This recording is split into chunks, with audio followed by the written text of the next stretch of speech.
عشان انا عارف ان كان في وقت معين المفروض يا باشا عقد سامسونج 350,000 دولار. تمام. الدولار كان ب 16، يعني سامسونج ما جابش 7 مليون. شكرا.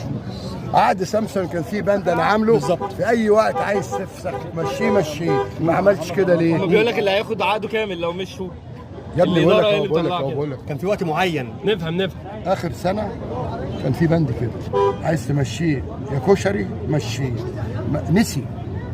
وعلى فكره خالد بوطيب انا ترجمت الحكم وترجمت الشكوى، هو كسب القضيه بايه؟ احنا اللي شاكيينه. احنا اللي شاكيينه على فكره. ليه؟ بعد ما رجع من روسيا مصاب بعته يتعالج في فرنسا. قعدت يتعالج في فرنسا. يوم العمليه هرب. احمد دكتور احمد اسمه ايه؟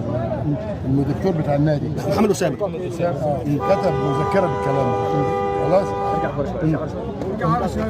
مشونا. احنا اللي